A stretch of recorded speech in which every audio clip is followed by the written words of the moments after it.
Again, thank you so much for being here. I appreciate your support.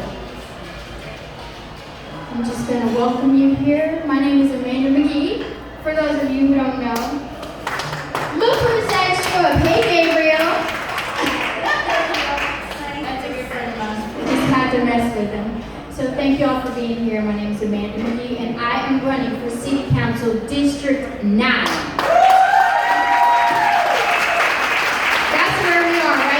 So it starts with Chattahoochee, and it goes up to Donnelly Hollow, all the way to Buckhead, into Cross Creek. That's our district. So our district is a tale of two economies, and I'll get to that. I would like to tell you a little bit about myself. I'm a 38-year-old mother. A lot of people are like, how old are you? I'm 38. I have a 9-year-old son, and in 2020, due to all the shutdowns, the pandemic, my son was in virtual school, and I was able to see what was going on in school. So, first of all, a lot of us in this room are conservative, so I can speak a little bit freely. His teacher had a BLM mask on her avatar, and that's what the kids just stared at all day. Black lives do matter, but all lives matter, and we want to teach our children that it's not about the color of your skin, but the content of your character. So that's what kind of got me thinking. That's what got me involved in politics. When I turned 18 and I asked my dad how to vote, he told me to just vote with your heart and mind and put God in it and keep your vote between you and God, especially because he knew I leaned towards the conservative. And that was because I was raised in church. My dad was a deacon, and I just always grew up very conservatively in a two-parent home. My dad was in the Air Force, in the Department of Defense, so I went to God school my whole life. And every morning I would wake up at 7 a.m., if not before that, and we would have to listen to the Star Spangled Banner at 7 o'clock in the morning on Air Force bases, and you would also have to say the pledge. So that's how I grew up. And then again, in the evening at 5 o'clock p.m., you would hear the Star Spangled Banner, and that was your cue to stop what you were doing and respect our flag, put your hand over your heart, and say the pledge. So that was just how I grew up. But in today's society, for some reason, that's demonized. Our flag is seen as a symbol of hatred instead of a symbol of freedom that it actually is. As I mentioned when I was praying earlier with you all, that, our flag is a symbol of freedom even for the Cubans who are now fighting for their freedom. So that's something that I stand for. I noticed that in my son's school, they stopped saying the pledge every morning. I was like, oh, okay, interesting. So I'm doing research and I'm trying to figure out what's going on, and I find out that the city council is funding equity officers to teach our children diversity training, among other things. Critical race theory, things like that. So I just began to do a lot of research and find out that a lot of these policies were through the city council. So I'm like, you know what? I'm going to run for city council. So that's why we're here. So, among other things, my slogan is One Atlanta.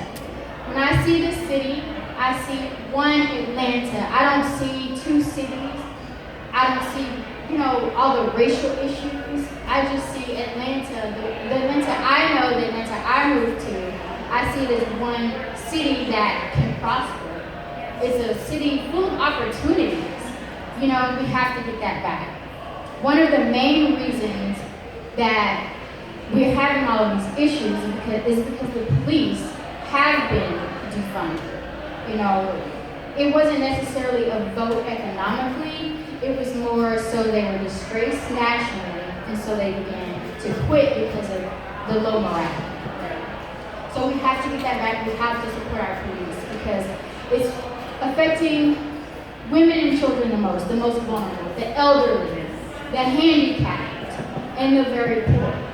and people like me who are mothers, we have to protect our children. You know, I am a gun owner, but I don't want to use a gun. I don't want to have to do that. I will if I have to, but I would much rather call the police. You know, and I actually had an incident where something was going on with my car. I called the police over the summer. Guess what they told me? Fill out a questionnaire online. They wouldn't even come out. There just aren't enough officers. So recently we have the city council voted to install 250 more officers, which is great, but that would still keep us down 250 officers. And as some of you have heard, Buckhead wants to secede from Atlanta. District 9 is very unique because, as I told you, a part of my district, our district, is in West Atlanta, and the other part is in North Buckhead. My opponent doesn't seem to care about that. He's the incumbent, but he doesn't ever tap into what our city needs. He's not caring about the fact that Buckhead wants to leave our city. That will split not only Atlanta and Buckhead, it will split this district in half. And I find that unacceptable. So if there's anything we can do to rectify the situation between Atlanta and Buckhead without both cities kind of going through this horrible divorce, then that's what I want to do. The crime, as you all know, the crime has gone up. Some people say 45%, 65%. Whatever the actual statistic is, it's gone up way too high. You know, there's death, children have died. I know a lot of you have heard of Sequoia Turner. She was 8 years old and she died. My son was 8 years old at that time. And it was one of the saddest stories I've ever heard, and it was completely unnecessary. And that's something that we have to stand up and fight for our children or our future. Yes.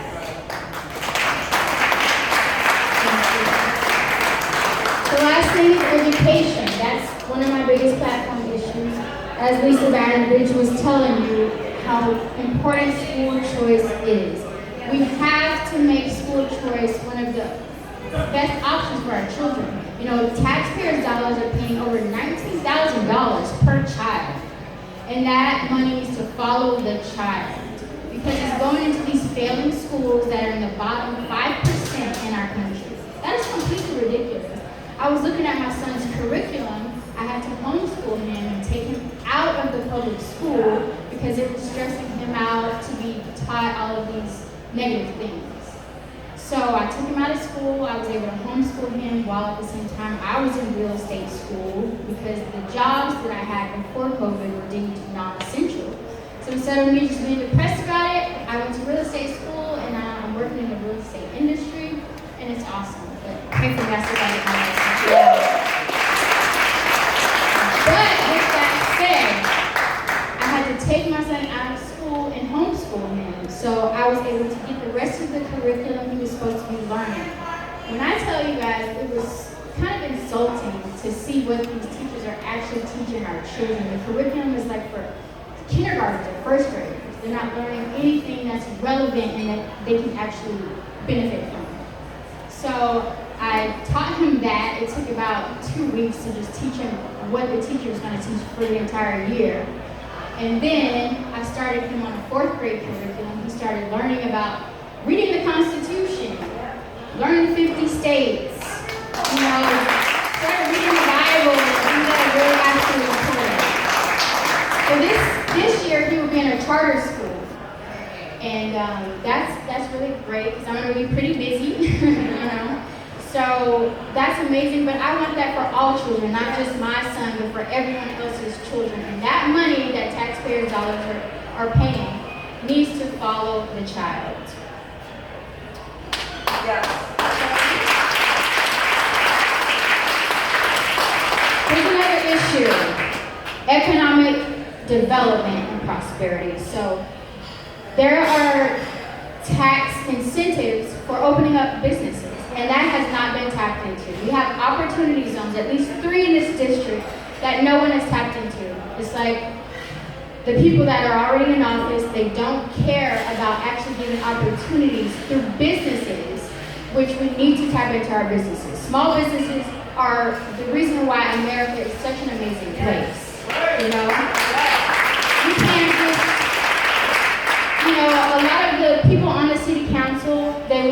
give a guaranteed income. They want people on Section 8, in public housing, on welfare, food stamps. That is a trap. It's a trap. You know, you have to work and earn things, and you have to just be more business-minded. I know that some people do need those, government incentives, but it should not be something permanent. It should be something to get you to the next level. But that's what they're trying to implement is government programs, and it's a trap for people. It keeps people dependent, and it keeps you pigeonholed into something that is very difficult to get out of, and I just don't recommend it. So I really want to tap into these opportunity zones so that people can open up businesses and just improve their quality of life. Transportation and infrastructure. So we all know we're driving down the street, and what do you hit? A pothole. I'm tired of changing my tires. What about y'all? I don't know about you, but I'm sick of it. I've been through like 3 or 4 sets of tires in the past year, and I just think that's too much. So we need to tap those funds, those taxpayers' dollars, into increasing the funding to fix our roads. That's something that I'm huge about because I'm a mom and I'm single, so I'm tired of having to get my car serviced and get my tires changed, and I know y'all are too, so yeah. So in closing, I just want to say that Atlanta is a beautiful city. It's thriving. The music industry's here, the movie business is here. There's so many businesses here, there's so many opportunities here. I want to tap into that. I want everyone, no matter what the color of your skin is, for you to know that this country, this city, this state is for you. There are people out here like me and like all of you who want to stand up and do something positive for this city and for this state. And that's the platform that I'm running on, so thank you so much.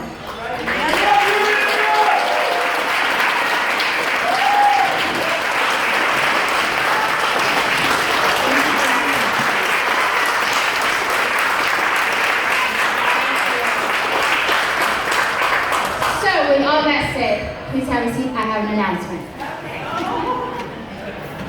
So, long story short, on Monday, I was offered a job. So that job is with the RNC. Basically what the job entails is for me to open up an office for Black voter outreach. And what that means is I will have to open up an office in a Black neighborhood. They found one in downtown Atlanta, and it would cause me to have to withdraw from this race. Now, I've asked a lot of you and talked to a lot of you about that. I've gotten mixed reviews, but I just wanted you all to know it's not set in stone, but that is something that has been presented to me, and I want you all to know that. And regardless of what happens, because I really won't know until the next few days.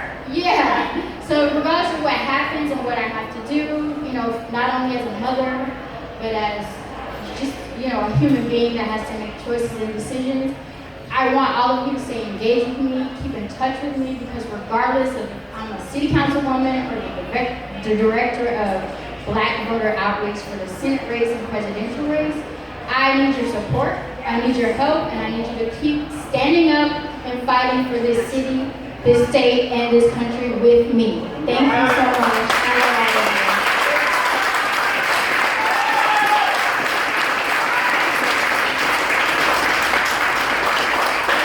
And now I want to open up for questions. I know a lot of you all know me already, but if you have any questions, please feel free to ask. Gabriel. Wait a minute, you're not really 38, are you? Yeah, I am. I turned 39 in November, yeah. Anything else? Yes, Maureen. Yes, I'd like to know what is better for you and your career? What opportunity is better? I mean, that's a good question. It's hard to say. I'm very passionate about both. I went into politics, as I said, because I want to stand up for not only my child, but all of these children. I want to stand up for our community. I want to stand up for our city and our state. And as I said, I love this country. So it's hard to say what's better, because to me, it's very similar, but the only real big difference is one's local politics and one's more national. And also, I like to finish what I start, so the thought of withdrawing from this race is not appealing to me. I really do think that I can win, you know,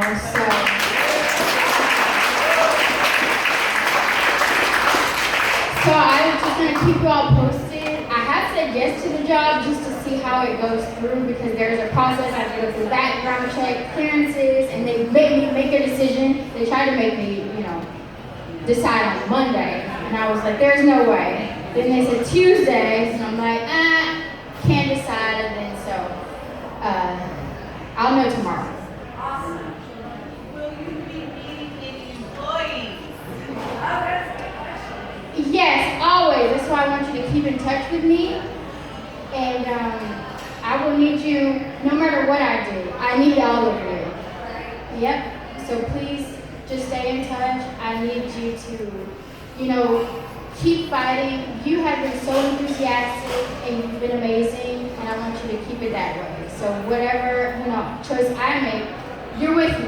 And that's why I invited all of you here because I want your support and I want you to stay engaged.